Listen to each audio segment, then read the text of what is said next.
a few years ago, for reasons largely out of my control, I did a major decluttering in my house. And I would have never guessed that it would have such a positive impact on my life. But candidly, it's completely opened the door to a brand new life that I really do not think would have happened if it wasn't for the decluttering project. That is kind of where it all started. So let's go for a walk and I'll share this story with you. I'm at a baseball diamond here on some visitor stands. So fortunately, I made it down that without falling. So what happened in my life? Well, during COVID, I live in a ski town, and the start of COVID was very scary for me, as it was for everybody. And then as we kind of got into our new normal, a lot of people decided they wanted to move to my town and live there. And that got my wife and I thinking, maybe it's time for us to sell our house of almost 20 years. So the decluttering project actually took place over 2 seasons. The first year is when people started moving in, and it was really hard because for 20 years, we raised our family there. We had 20 years worth of stuff there. And I had conversations with friends about, does more stuff add to our lives, or, do we work for our stuff, or does our stuff work for us? But you know what? I would have never had the courage to really just purge so much stuff. And, the first year we purged a lot of stuff. I couldn't believe how much stuff that we purged, but we kept all the kids' stuff. I kept a lot of my hobby, a lot of my toys from hobbies that I no longer did. For instance, I used to hang glide when I was younger, and those are big, bulky, long items. But I held on to those. I wasn't willing to say I wasn't a hang glider pilot anymore. And we put our house up for sale. We thought, some of these people moving into town, we had a house that was a little hard to sell. It was one of the largest houses, but on one of the smallest lots in our neighborhood. And because of that, it was over 5,000 square feet. It was 5,500 square feet. But because it was on a smaller lot, I looked at that as a good thing. It was a smaller lot that I had to take care of. But a lot of people saw it as a negative. So the bottom line is the house did not sell. And everybody else in the neighborhood, their houses were selling in a couple days. And very few people even came to look at our house. So that was stage 1 of the purge. And then the next spring came and the market was even hotter. And we were grateful because candidly, the prices of homes had skyrocketed 50, 60, 70%. And we're like, boy, are we glad we didn't sell last year, right? And this time we did a big purge because we were confident we were going to sell. And there we learned a lot, and I'm going to share some of the things that I learned through this experience, right? Because this is the house I raised my family in. My wife and I should say, raised our family in. So it was hard. It was not just a purge of my stuff. It wasn't just a purge of my stuff and my wife's stuff, but it was also a purge of our kids' stuff. And those of you that have done a decluttering know how hard that is. So I'm going to share some things, and I'm going to start with the end in mind. And literally, because we decluttered and then we downsized.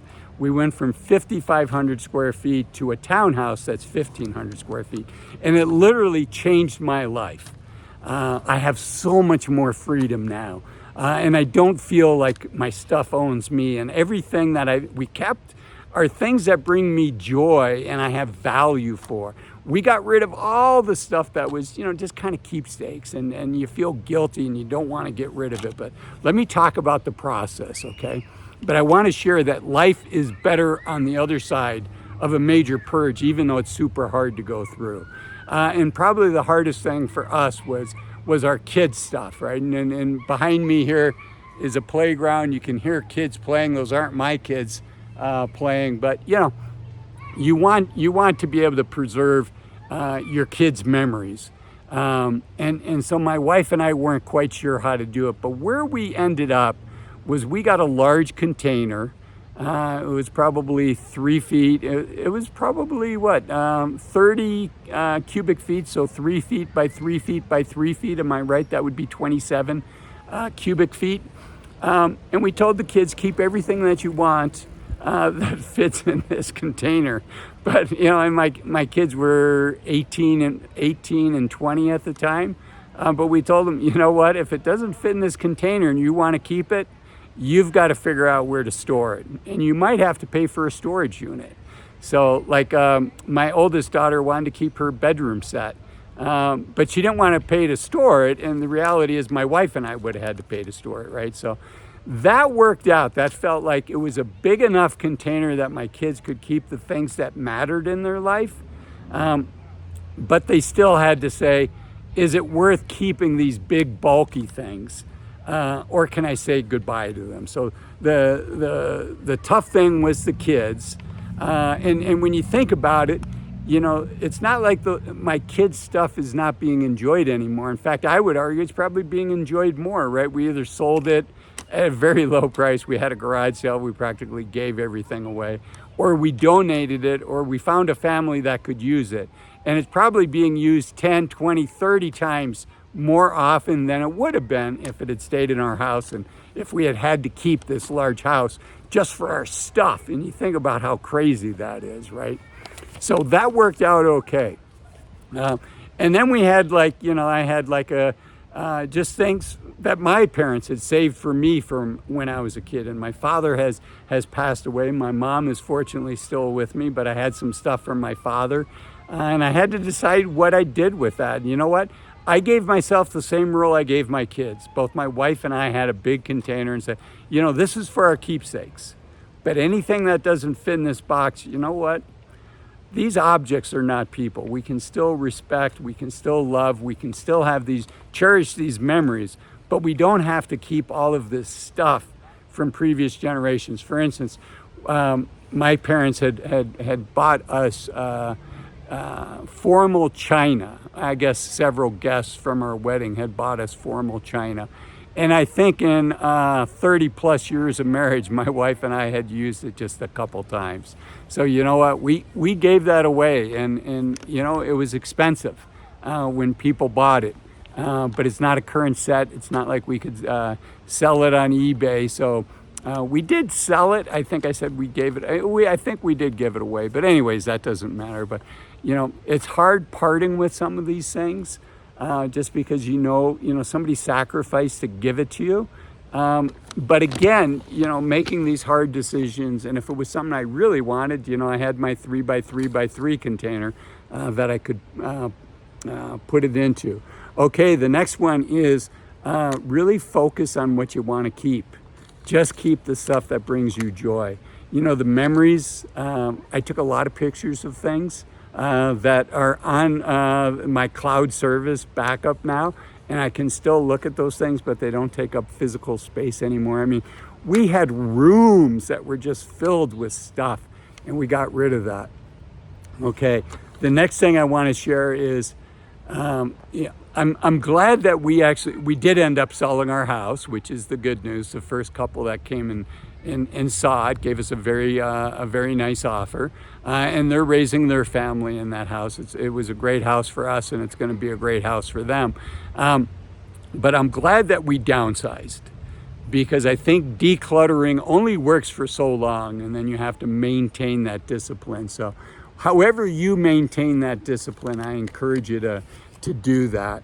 And then I want to share, some of the learnings that I got from this. And, the biggest one is, I didn't know it, but I'm kind of the accidental essentialist. I used to call myself a minimalist, but I'm not a minimalist, right? It's not about getting by with the fewest things. It's about having the things in your life that bring you joy, and not having a whole bunch of additional stuff. So if it brings you joy, if it's something that you're using, great. I consider that essentialism. But if it's something that, like my hang gliders were a great example. I had not gone hang gliding in 10 years. And it's one of those sports that, you know, it's not safe to go back out after a 10-year hiatus.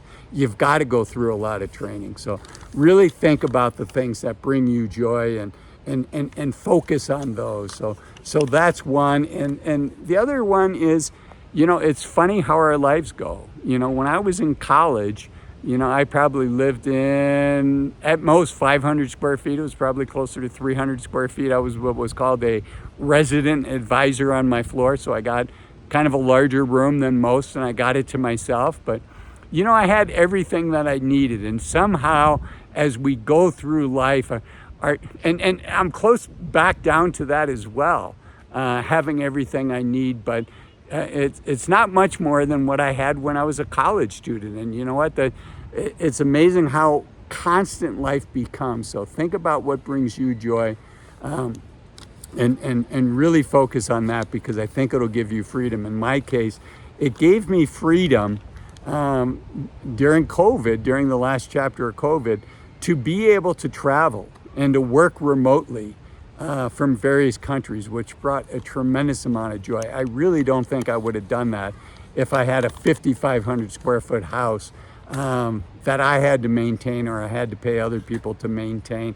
You know, that's a lot of house, and it's particularly in a ski town, because we have long, hard winters. So, you know, pipes burst, and you got to leave open counter drawers underneath the sink so that they don't freeze and stuff like that. So it gave me freedom. So on the other side of decluttering is freedom. And if this is the first time watching one of my videos, I want to encourage you to watch this video that talks about average retiree income in America, and this video down here that talks about 5 reasons to retire as soon as you can and enjoy that freedom. Thanks for watching. Bye-bye.